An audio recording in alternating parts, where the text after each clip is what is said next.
आज है 2 फरवरी 2023 दिन बृहस्पतिवार।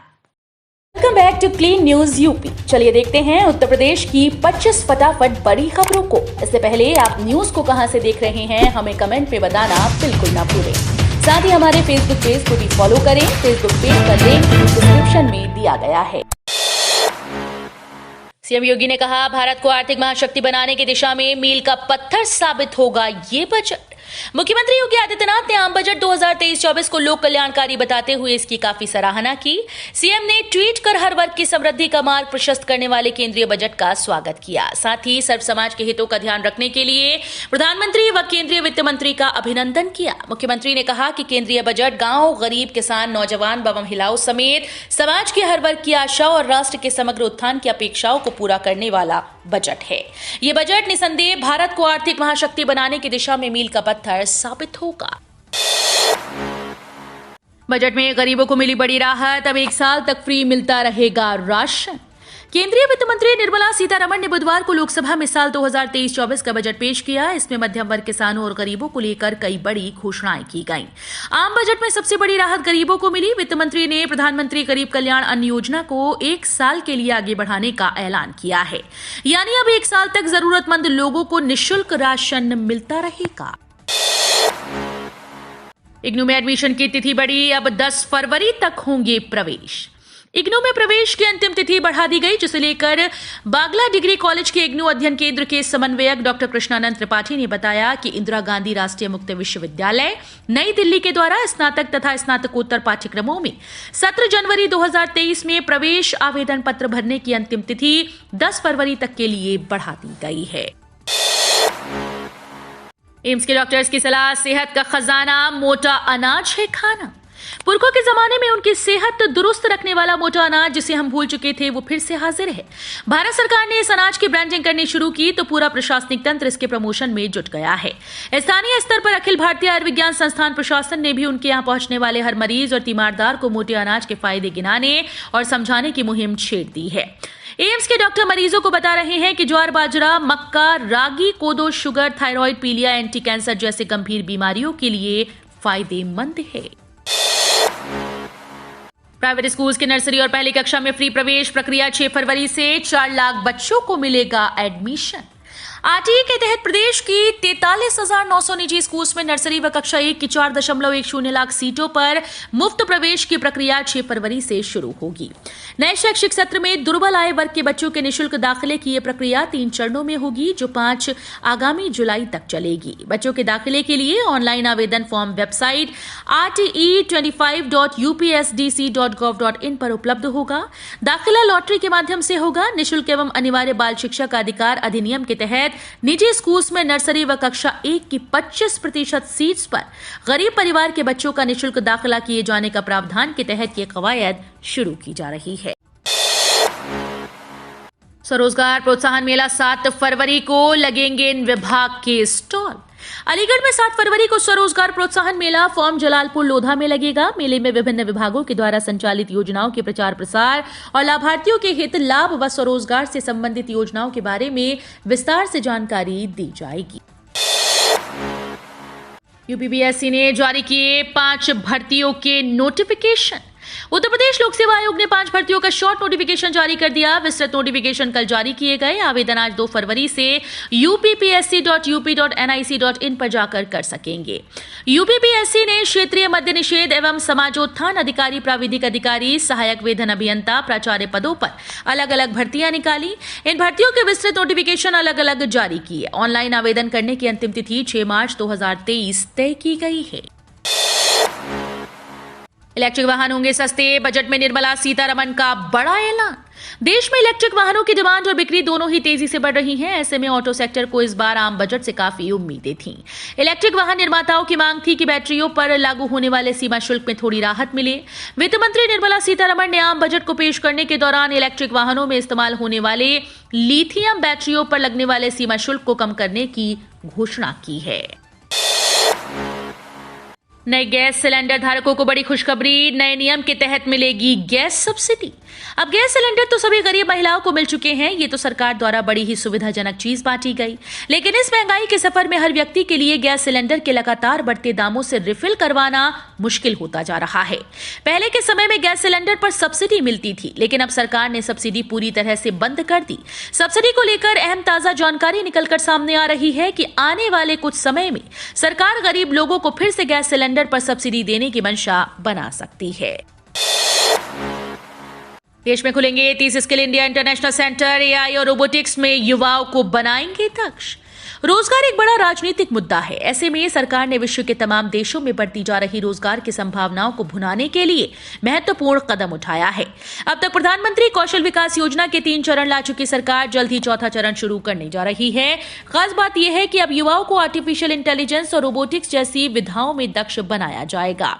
इसके लिए सरकार ने विभिन्न राज्यों में कुल 30 स्किल इंडिया इंटरनेशनल सेंटर खोलने की घोषणा की, जहां नई पीढ़ी को नए युग की सॉफ्ट स्किल देने की योजना है।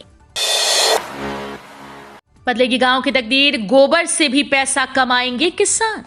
पीएम मोदी की महत्वाकांक्षी योजनाओं में से एक गोबर्धन योजना को लेकर भी घोषणाएं की गई। वित्त मंत्री ने कहा कि सर्कुलर इकोनॉमी को बढ़ावा देने के लिए गोबर्धन योजना के तहत 500 नए वेस्ट टू वेल्थ प्लांट स्थापित किए जाएंगे।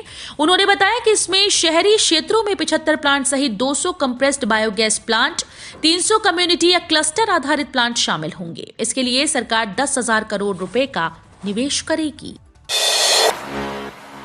राकेश टिकैत बोले, आत्महत्या की ओर बढ़ेगा किसान। भाकियू प्रवक्ता चौधरी राकेश टिकैत ने कहा कि बजट निराशाजनक है। किसानों को कर्ज देने की बात हो रही है, जबकि किसानों को राहत दी जानी चाहिए थी।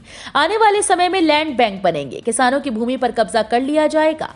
कर्ज के बोझ तले दबे किसान आत्महत्या जैसे आत्मघाती कदम की ओर बढ़ेंगे। सराफा बाजार पर बजट का असर, गोरखपुर से कानपुर तक हर जगह सोना चांदी में तेजी। भारतीय सराफा बाजार ने बुधवार यानी 1 फरवरी को सोना और चांदी के रेट जारी कर दिए। बजट का असर सोना चांदी दोनों के रेट पर दिखाई दिया। कानपुर से गोरखपुर तक हर जिले में सोना चांदी दोनों में तेजी दिखाई दी। कानपुर में सोने चांदी दोनों में तेजी दिखाई दी। मंगलवार को सोना 57,600 रुपए प्रति 10 ग्राम और चांदी 68,300 रुपए प्रति किलो थी। बुधवार को सोना 58,300 रुपए प्रति 10 ग्राम और चांदी 69,300 रुपए प्रति किलो रही। कानपुर में एक बार फिर बढ़ी दिल के मरीजों की संख्या। 24 घंटे में 122 को आया हार्ट अटैक। मौसम में भले ही बदलाव हो रहा हो, लेकिन कमजोर दिल वालों पर आफत नहीं थम रही। पिछले 24 घंटे में 122 मरीजों को हार्ट अटैक आया, जिन्हें एलपीएस कार्डियोलॉजी इंस्टीट्यूट में भर्ती कराया गया। रोगियों की भारी भीड़ के चलते वार्ड खोलना पड़ा। इमरजेंसी 1 महीने से फुल है। गंभीर मरीजों को प्रबंधन के बाद एचडीयू में शिफ्ट किया जा रहा है। हालांकि राहत की बात यह रही कि कई दिनों बाद सिर्फ एक ही मौत हुई, जिसे यहां आने में देरी हुई। एनसीईआरटी की किताबों के लिए बच्चों को करना होगा इंतजार। अब तक नहीं जारी हो सका है टेंडर। 2 महीने के बाद 1 अप्रैल से शुरू होने जा रहे शैक्षणिक सत्र 2023-24 में माध्यमिक स्कूल के बच्चों को समय से अधिकृत किताबें मिलना मुश्किल दिख रहा है। यूपी बोर्ड से जुड़े 28,000 से अधिक स्कूल में अध्ययनरत कक्षा 9 से 12 तक के 1 करोड़ से अधिक छात्र छात्राओं को सत्र शुरू होने के कम से कम 1 महीने के बाद नई किताबें सुलभ हो पाएंगी। राष्ट्रीय शैक्षणिक अनुसंधान एवं प्रशिक्षण परिषद आधारित किताबों के प्रकाशन के लिए बोर्ड की ओर से अब तक टेंडर जारी नहीं हो सका है। बजट पर सपा प्रमुख अखिलेश यादव भड़के, बोले महंगाई और बेरोजगारी को और बढ़ाया। वित्त मंत्री निर्मला सीतारमण ने बुधवार को सदन में बजट पेश किया। बजट पेश होने के कुछ ही देर बाद समाजवादी पार्टी प्रमुख अखिलेश यादव ने प्रतिक्रिया दी। सपा प्रमुख बीते सालों के बजट की याद दिलाते हुए बीजेपी पर जमकर निशाना साधा। अखिलेश यादव ने ट्वीट कर लिखा कि भाजपा अपने बजट का दशक पूरा कर रही है, पर जब जनता को पहले कुछ न दिया तो अब क्या देगी। भाजपाई बजट महंगाई व बेरोजगारी को और बढ़ाता है। किसान, मजदूर, युवा, महिला, नौकरी पेशा, व्यापारी वर्ग में इससे आशा नहीं निराशा बढ़ती है, क्योंकि ये चंद बड़े लोगों को ही लाभ पहुंचाने के लिए बनता है। इस साल के अंत तक दौड़ेगी हाइड्रोजन ट्रेन। देश में इस साल के अंत तक पहली बार हाइड्रोजन ट्रेन दौड़ेगी। केंद्रीय रेल मंत्री अश्विनी वैष्णव ने बुधवार को बताया कि हाइड्रोजन ट्रेन को भारत में डिजाइन और मैन्युफैक्चर किया जाएगा, जो दिसंबर 2023 तक रेडी हो जाएगी। उन्होंने कहा कि ग्रीन ग्रोथ पहल के तहत हाइड्रोजन ट्रेन को तैयार किया जाएगा। इसे हेरिटेज सर्किट में चलाया जाएगा। हेरिटेज सर्किट में कालका शिमला जैसे रूट शामिल है और बाद में अन्य जगहों पर इसका विस्तार किया जाएगा। बिजली के लिए अल्ट्रा मेगा सोलर प्लांट लगाए जाएंगे। देश के नागरिकों की गिनती पर खर्च होंगे 1564 करोड़ रुपए, फंड में 3 गुना इजाफा। केंद्रीय बजट 2023-24 में जनगणना 2021 और इससे जुड़ी कवायद के लिए कुल 1564 करोड़ रुपए आवंटित किए गए हैं।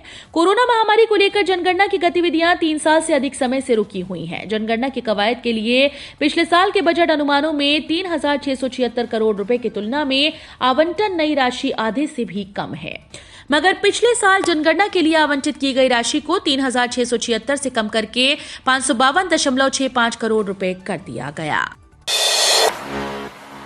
पैन कार्ड बनाना या पहचान, वित्त मंत्री ने बजट में की बड़ी घोषणा। अगर आप पैन कार्ड का इस्तेमाल करते हैं तो आपको पैन कार्ड घर में रखने की जरूरत नहीं, क्योंकि अब पैन कार्ड पहचान पत्र के तौर पर पूरे देश में मान्य होगा। बजट 2023 में वित्त मंत्री निर्मला सीतारमण ने पैन कार्ड को नई पहचान दी है। पैन कार्ड का इस्तेमाल सभी के लिए कॉमन होगा। आप पहचान पत्र के रूप में पैन कार्ड का इस्तेमाल कर सकते हैं। कारोबार की शुरुआत भी पैन कार्ड से हो सकती है। वित्त मंत्री निर्मला सीतारमण ने बुधवार को कहा कि सरकारी एजेंसीज की सभी डिजिटल प्रणालियों के लिए सामान्य पहचान के लिए स्थायी खाता संख्या का उपयोग किया जाएगा। मंदी की मार के बीच आईएमएफ की लिस्ट में भारत की विकास दर पूरी दुनिया के लिए नई रोशनी। आईएमएफ की ओर से जो आंकड़े जारी किए गए उसके मुताबिक भारत की अर्थव्यवस्था दुनिया में छाई मंदी के दौर में भी सबसे तेजी से आगे बढ़ रही है। इसमें कहा गया कि साल 2023 में भारत की विकास दर 6.1% के हिसाब से आगे बढ़ने की उम्मीद है। हालांकि साल 2021 में विकास दर 8.7% थी। वहीं कोरोना काल की वजह से साल 2022 में इसमें कमी आई और यह अनुमान 6.8% था। बजट के बाद वित्त मंत्री निर्मला सीतारमण की प्रेस कॉन्फ्रेंस, कहा जल्द भारत बनेगा $5 ट्रिलियन की अर्थव्यवस्था। केंद्रीय वित्त मंत्री निर्मला सीतारमण ने देश का आम बजट पेश किया। वित्त मंत्री ने कहा कि भारतीय अर्थव्यवस्था चमकता सितारा है। उन्होंने बताया कि गरीब खाद्यान्न योजना 1 साल के लिए बढ़ाई गई। वित्त मंत्री ने इस बीच बड़ी घोषणा करते हुए कहा कि 7 लाख की आय तक अब कोई टैक्स नहीं लगेगा। उन्होंने नए टैक्स स्लैब की भी घोषणा की। चिमनी, कुछ मोबाइल फोन और कैमरे के लेंस, सिगरेट, सोना चांदी, प्लेटिनियम महंगा होगा। वित्त मंत्री ने आगे कहा कि 2014 से सरकार के प्रयासों ने सभी नागरिकों के जीवन को बेहतर बनाया है। पूरी तरह से बदल जाएगा केवाईसी कराने का तरीका। सरकार ने बजट में रखा ये प्रस्ताव। सरकार की ओर से बुधवार को वन साइज फिट्स ऑल की अप्रोच के बजाय रिस्क के आधार को अपनाकर केवाईसी प्रक्रिया को सरल बनाने का प्रस्ताव रखा। इसके साथ ही बजट भाषण के दौरान वित्त मंत्री निर्मला सीतारमण ने डिजी लॉकर सेवा के माध्यम से पहचान और पते को अपडेट करने के लिए वन स्टॉप सॉल्यूशन पेश करने का प्रस्ताव रखा। पहाड़ों पर बर्फबारी के बाद यूपी में बर्फीली हवाओं ने गिराया पारा। कई शहरों में घने कोहरे के आसार। पहाड़ों पर बर्फबारी होने के चलते यूपी में सर्द हवाओं ने ठंड बढ़ा दी। दिन में निकलने वाली धूप में जहां लोगों को छांव का सहारा लेना पड़ रहा है, वहीं ठंडी हवाओं के चलने से तापमान में गिरावट दर्ज की गई। कानपुर, लखनऊ सहित आसपास के कई जिलों में सुबह से ही बादलों की आवाजाही जारी है। ऐसे में बारिश की भी आशंका जताई जा रही है। मौसम विभाग के अनुसार प्रदेश के कुछ इलाकों में घना कोहरा हो सकता है, लेकिन उसके बाद सप्ताह भर मौसम शुष्क बना रहेगा। भारत अमेरिका की विज्ञान और तकनीक में साझेदारी। भारत और अमेरिका पहली बार विज्ञान और तकनीक के क्षेत्र में एक उच्च स्तरीय साझेदारी की शुरुआत कर रहे हैं। इस पहल के लिए इस समय भारत का एक उच्च स्तरीय प्रतिनिधिमंडल अमेरिका में है। कोहरे ने कम की 59 ट्रेन की रफ्तार। राजधानी समेत अन्य ट्रेन विलंब से चल रही। कोहरे ने ट्रेन की रफ्तार कम कर दी। पूर्वा एक्सप्रेस समेत 59 ट्रेन घंटों लेट चल रही हैं। कई ट्रेन 25 घंटे तक लेट चल रही हैं। 12303 पूर्वा एक्सप्रेस 25 घंटे देरी से चल रही है। 22858 आनंद विहार सांतरागाछी एक्सप्रेस 6.5 घंटे। 12314 सियालदह राजधानी 2.5 घंटे। 12417 प्रयागराज एक्सप्रेस 4.25 घंटे। 12393 संपर्क क्रांति 3.25 घंटे। 12559 शिवगंगा एक्सप्रेस 4 घंटे लेट चल रही है।